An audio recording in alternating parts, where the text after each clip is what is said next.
عباسیہ textile mills, ایک خواب، ایک صنعت اور ایک زوال۔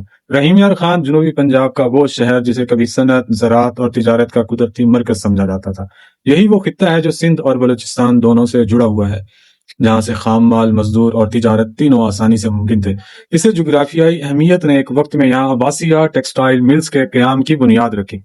عباسیہ ٹیکسٹائل ملز بہاولپور ریاست کے عظیم حکمران نواب سر صادق محمد خان عباسی پنجم کی دور اندیشی کی علامت تھی۔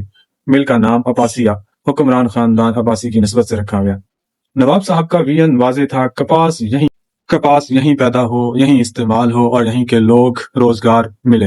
سن 1948 میں اس مل کا افتتاح پاکستان کے اس وقت کے گورنر جنرل خواجہ ناظم الدین نے کیا۔ رحیم یار خان کو اس لیے منتخب کیا گیا کیونکہ یہ کپاس کی پیداوار کا مرکز تھا۔ یہ مین ریلوے لائن پر واقع تھا اور سندھ اور بلوچستان سے براہ راست منسلک تھا۔ یہ مل ایک وقت میں ہزاروں افراد کو روزگار فراہم کرتی تھی اور رحیم یار خان کی معیشت کی ریڑھ کی ہڈی سمجھی جاتی تھی۔ لیکن سوال یہ ہے کہ اتنی بڑی صنعت ناکام کیوں ہوئی؟ وجوہات ایک نہیں، کئی تھیں۔ سب سے پہلی وجہ پرانی مشینری، مل میں نصب مشینری دوسری جنگ عظیم کے فوراً بعد یورپ سے لائی گئی تھی، جو وقت کے ساتھ عالمی معیار کا مقابلہ نہ کر سکی۔ دوسری بڑی وجہ توانائی کا بحران، بجلی اور گیس کی لوڈ شیڈنگ، بڑھتی قیمتوں نے پیداواری لاگت کو ناقابل برداشت بنا دیا۔ تیسری وجہ کپاس کی قلت، موسمیاتی تبدیلی اور فصلوں کی بیماریوں نے پنجاب بالخصوص رحیم یار خان میں کپاس کی پیداوار کو شدید متاثر کیا، جس سے مل کو مہنگی درآمدی کپاس پر انحصار کرنا پڑا۔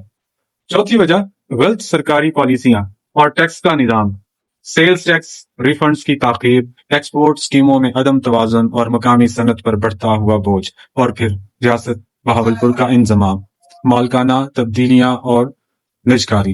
نواب صادق عباسی کی براہ راست سرپرستی ختم ہوئی، انتظامی استحکام ٹوٹ گیا اور مل آہستہ آہستہ زوال کا شکار ہو گئی۔ ایک مشہور بات رحیم یار خان میں آج بھی گردش کرتی ہے۔ مل کے ایک مالک نے کہا، یہ مل میرے لیے پان سگریٹ کا ایک کھوکا ہے، بند بھی ہو جائے تو مجھے فرق نہیں پڑے گا، فرق تم لوگوں کو پڑے گا۔ مالک نے یہ کہا یا نہیں کہا، لیکن فرق واقعی پڑا۔ ہزاروں گھر بے روزگار ہوئے، ایک شہر کی صنعتی شناخت ختم ہو گئی۔ عباسیہ ٹیکسٹائل ملز کی کہانی صرف ایک مل کی کہانی نہیں، یہ رحیم یار خان کی صنعتی تاریخ، ریاست بہاولپور کے ویژن اور پاکستان کی پالیسی ناکامیوں کی کہانی ہے۔